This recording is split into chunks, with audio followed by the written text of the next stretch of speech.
नमस्कार मित्रांनो. मित्रांनो, काल विधान परिषदेच्या 9 सदस्यांचा निरोप समारंभ होता. त्यांचा कार्यकाळ त्या ठिकाणी काल संपला. या 9 सदस्यांपैकी महाराष्ट्राच्या राजकारणात गेल्या काही दिवसांपासून एक नाव सगळ्यात अधिक चर्चेत आहे, ते म्हणजे अमोल मिटकरींचं. मित्रांनो, अजितदादांच्या मृत्यूनंतर फार कमी नेते की ज्यांनी सातत्यानं अजितदादांचा मृत्यू कसा झाला, तो घात होता की अपघात होता, याची माहिती महाराष्ट्राच्या जनतेला कळली पाहिजे यासाठी लढा देत आहेत. त्यापैकी एक म्हणजे अमोल मिटकरी. विदर्भातल्या गावखेड्यातला एक तरुण ज्याला अजित पवारांनी हेरलं आणि विधान परिषदेच्या या महाराष्ट्राच्या सर्वोच्च सभागृहापर्यंत पोहोचवलं आणि त्याच खाल्ल्या मिठाला अमोल मिटकरी जागले, असं महाराष्ट्राच्या राजकारणात चर्चा आहे. अशा सर्वसामान्य लोकांमध्ये चर्चा आहे आणि त्याच पद्धतीने अमोल मिटकरी लढा देत आहेत. मित्रांनो, काल निरोप समारंभानंतर आज अमोल मिटकरींनी एक ट्विट केलंय. त्या ट्विटमध्ये ते म्हणतात की आदरणीय दादा, निरोप समारंभांच्या या फोटोत तुम्ही असायला हवा होतात. या निरोप समारंभाच्या शेवटच्या दिवसाची माझी इच्छा तुम्ही कायम अपूर्ण ठेवली. या पवित्र सभागृहाचा निरोप घेत असलो तरी तुमची अचानक सोडून जाण्याची एक्झिट व त्याचा शोध आपल्या आठवणीत रोज गैवरणाऱ्या व महाराष्ट्रभर विखुरलेल्या शेकडो कार्यकर्त्यांचं आपल्या विमान दुर्घटनेचं सत्य समोर आणण्यासाठी शेवटपर्यंत लढा दिला जाईल. हा एका शेतकरी लेखाचा शब्द आहे. युद्ध आमचे सुरू, जिंकू किंवा मारू. मित्रांनो, अमोल मिटकरी अजितदादा गेल्यापासून सातत्याने भूमिका घेत आहे की कशा प्रकारे अजितदादांचा मृत्यू झाला याचं खरं कारण महाराष्ट्राच्या जनतेला कळलं पाहिजे. मित्रांनो, निरोप समारंभामध्ये अमोल मिटकरींनी काय भाषण केलं हे आपण सगळ्यांनी शेवटपर्यंत नक्की ऐकलं पाहिजे. छत्रपती शिवाजी महाराज, महामानव डॉक्टर बाबासाहेब आंबेडकर आणि सर्व क्रांतिकारी विचाराच्या महापुरुषांना प्रथम अभिवादन.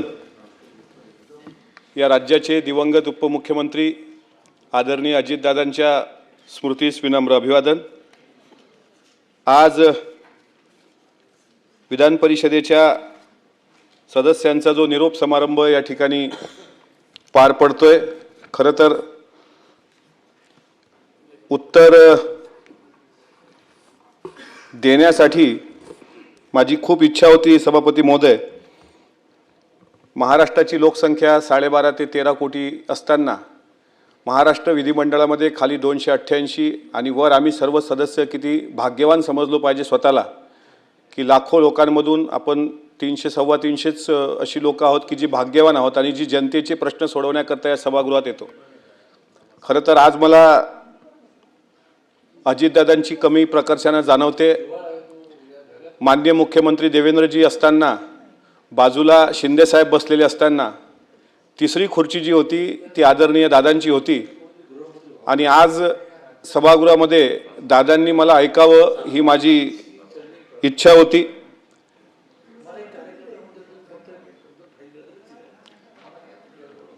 आज तरी संरक्षण मागण्याचं काम येणार नाही अशी अपेक्षा करतो. आज तरी बोलू द्या. खरं तर मग शिंदे साहेबांच्या सारख्या मोठ्या नेत्यांनी, देवेंद्रजींनी, आदरणीय सुनेत्राताई ज्या राज्याच्या पहिल्या महिला उपमुख्यमंत्री आहेत, त्यांनी माझ्यासारख्या सामान्य शेतकऱ्याच्या मुलाकरता इतकं भरभरून बोलावं. आणि प्रत्येकाच्या भाषणामध्ये नार्वेकर साहेब एक उल्लेख आहे की अजितदादांचा लाडका.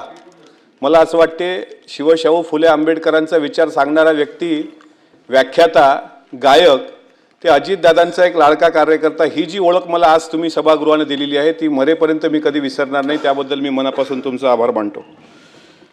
कुटासा हे माझं मूळ गाव अकोला जिल्ह्यामधलं खारपाण पट्ट्यातलं आणि जिथे सिंचनाची सोय नाही, कापसा व्यतिरिक्त पीक नाही, अशा गावातून राज्याचे उपमुख्यमंत्री अजितदादांनी 2019 17, 18, 19च्या काळात मी दादांसोबत होतो आणि 2019मध्ये अजितदादांनी शारदा व्याख्यानमाला जी बारामतीमध्ये दरवर्षी आयोजित केल्या जाते, तिथे छत्रपती संभाजी महाराजांच्या विषयावर माझं व्याख्यान फक्त उद्घाटनाला आले होते. आयोजक जे होते त्यांचे मित्र किरण गुजर साहेब यांनी त्यांना विनंती केली की हा संभाजी महाराजांचं चरित्र मांडणारा एक व्याख्याता आहे, आपण याचं वक्तृत्व ऐकावं. आणि अजितदादा न कळत श्रोत्यांमध्ये बसले. 2 तास 20 मिनिटं त्यांनी माझं व्याख्यान ऐकलं आणि मला देसाई साहेब अशी अपेक्षा होती की व्याख्यान झाल्यानंतर दादा येतील आणि म्हणतील खूप चांगलं व्याख्यान केलं, पण दादांनी 3 महिन्यानंतर दौंड साखर कारखान्यावरून मला फोन केला. त्यांचे स्वीय सहाय्यक अनिल ढिकले साहेब त्यांच्या फोनवर ते बोलले आणि त्यांनी विचारलं की तुला राजकारणात इंटरेस्ट आहे का, कारण आमच्या पक्षामध्ये खासदार कोल्हे आहेत, ते पण छत्रपती संभाजी महाराजांचं चरित्र सांगतात आणि त्यांचं नाव पण अमोलच आहे. ते आता लोकसभेचे सदस्य आहेत आणि तुझ्यासारख्या तरुणाला पक्ष संधी देतो, त्यामुळे दादांसारख्यांचा फोन येणं माझ्यासाठी खूप मोठी गोष्ट होती. दादांचा फोन आल्यानंतर मी माझा पहिल्यांदा मुंबई प्रवास केला 2019ला. त्यावेळेस धनंजय मुंडे साहेब यांचा B4 बंगला आहे आणि त्या ठिकाणी दादांना मी भेटलो आणि भेटल्यानंतर दादांनी विचारलं की तुला पक्ष संघटनेत जर काम जबाबदारी दिली तर काय करशील. तर म्हटलं दादा माझ्याकडे वक्तृत्व कला आहे आणि राष्ट्रवादी काँग्रेस पक्षाची विचारधारा मी महाराष्ट्रामध्ये मांडू शकतो. आणि दादांनी मला सरचिटणीस पद दिलं आणि त्याच दरम्यान महाराष्ट्रामध्ये शिवसन्मान यात्रा निघाली राष्ट्रवादी काँग्रेस पक्षाची आणि त्यामध्ये जयंत पाटील साहेबांच्या सोबत मला महाराष्ट्र फिरण्याची संधी मिळाली. खासदार डॉक्टर कोल्हे साहेब, जयंत पाटील साहेब आणि मी. आणि एका ठिकाणी अजितदादांनी मला ऐकलं आणि दादांच्या सोबत सुद्धा अनेक ठिकाणी फिरण्याचा योग आला. पुढं सत्तांतर झालं, महाविकास आघाडीचं सरकार आलं आणि त्यामध्ये ज्या 2 जागा खाली झाल्या त्यात एका जागेसाठी दादांनी माझ्या नावाचा आग्रह धरला. एक पवार साहेबांकडून शशिकांत शिंदे साहेबांचं नाव आणि 10 मे 2020ला दादांचा मला फोन आला की तुला फोन येणार आणि जर फोन आल्यानंतर तुला विचारलं तर 3ही प्रश्नाची उत्तरं नाही असं द्यायचे. कोरोनाचा काळ होता, आम्ही TV पाहत होतो आणि त्यावेळेस फोन खणाणला आणि पहिला प्रश्न विचारला गेला, तुमची पुस्तकं प्रकाशित आहेत का? मी म्हटलं नाही. तुमच्या भाषणाचं काही ऑडिट केलेलं आहे का? मी म्हटलं नाही. तुम्ही वृत्तपत्रामध्ये लिहत होता त्याचं काही संकलन आहे का? मी म्हटलं नाही. आणि फोन ठेवला गेला. तर तो फोन कोणाचा होता ते मी सांगणार नाही. तो फोन ठेवला गेला आणि त्याच्यानंतर मला कळलं की राज्यपाल नामनिर्देशित सदस्यातून मला चान्स मिळणार होता, पण दादांना माहीत आहे की कुठंतरी राज्यपाल नामनिर्देशित सदस्य त्यामध्ये अडचण निर्माण येऊ शकते, म्हणून दादांनी नाही अशी उत्तरं द्यायला लावली. आणि 13 मे 2026च्या 2 दिवसापूर्वी म्हणजे 12 मेला दादांनी सांगितलं तुम्ही कागदपत्र घेऊन मुंबईला या, माझी कागदपत्र चुकू नयेत. त्याकरता दादांनी ॲडव्होकेट कार्लोस आणि अनिल ढिकले साहेबांना माझ्यावर त्या कागदपत्रांवर लक्ष ठेवायला सांगितलं. आणि 13 मे 2020ला देसाई साहेब छत्रपती संभाजी महाराजांची जयंती 14 मेला असते. 14 मे छत्रपती संभाजी महाराजांच्या जयंतीच्या दिवशी मी महाराष्ट्र विधान परिषदेचा सदस्य म्हणून शपथ घेतली. मी स्वतःला भाग्यवान समजतो की राज्याचे माजी मुख्यमंत्री उद्धव ठाकरे साहेब यांच्यासोबत मला शपथ घेण्याचं भाग्य मिळालं. नीलमताई गोरे यांनी पण माझ्यासोबत शपथ नीलमताईंनी घेतली आणि आम्ही सर्व सदस्य जे आज सेवानिवृत्त होत आहोत. मी 6 वर्षाच्या कारकिर्दीमध्ये 4 मुख्यमंत्री पाहिले. कमी दिवसाचं सरकार आलं, सकाळचा शपथविधी झाला त्यावेळेस देवेंद्रजींच्या रूपानं मुख्यमंत्री पहिले पाहिले, नंतर उद्धव साहेबांच्या रूपानं 2 वर्ष मुख्यमंत्री पाहिले, नंतर शिंदे साहेबांचा एक काळ बघितला आणि परत आता देवेंद्रजींचं एक सरकार. पण एक खंत माझ्या मनात शेवटपर्यंत राहील की अजितदादांसारखा नेता महाराष्ट्राच्या मुख्यमंत्रीपदी पाहण्याची आपल्या सर्वांची इच्छा होती, पण अजितदादांसारखं नेतृत्व महाराष्ट्राला न लाभणं याची खंत स्वतः शिंदे साहेबांनी व्यक्त केली आणि स्वतः देवेंद्र फडणवीस साहेबांनी पण व्यक्त केली होती. माझ्या आमदारकीचं एक दुर्दैव असं आहे की 2020 साली ज्यावेळेस मी आमदार झालो त्यावेळेस मला जन्म देणारे वडील जिवंत नव्हते.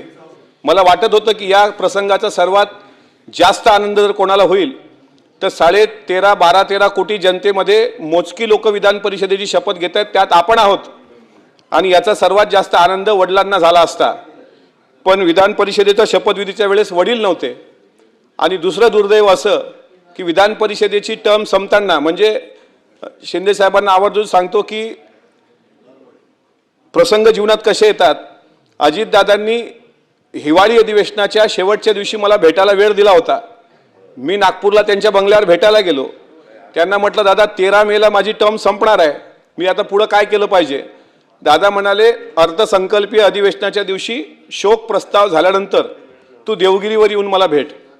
आणि जीवनात असा वाईट काळ आला की दादांच्याच नावाचा शोक प्रस्ताव सभागृहामध्ये आपण सर्वांनी त्या ठिकाणी दुर्दैवानं सभागृहामध्ये वाचावा लागला. आणि आणखी दुर्दैव असं आहे की आता आमदारकी संपते आहे. मला वाटत होतं की आपल्यावर जसं आज शिंदे साहेबांनी कौतुकाची थाप दिली पाठीवर, जशी फडणवीस साहेबांनी कौतुकाची थाप दिली, तसं अजितदादा असते तर नक्कीच त्यांनी तुमच्या सर्वांसमोर स्तुती केली नसती, पण सांगितलं असतं की याला आम्ही संधी दिली, याची वक्तृत्व कला आहे. पण दादांच्या तोंडून तो गौरव ऐकण्याचं भाग्य मला लाभलं नाही. ही खंत मला मरेपर्यंत राहील. या अमोल मिटकरींच्या लढ्याला, या भूमिकेबद्दल तुम्हाला काय वाटतं कमेंट करून नक्की कळवा. आणि असेच आमचे नवनवीन व्हिडिओज बघण्यासाठी इझी न्यूजच्या चॅनेलला सबस्क्राईब करा, व्हिडिओज लाईक करा, शेअर करा. धन्यवाद.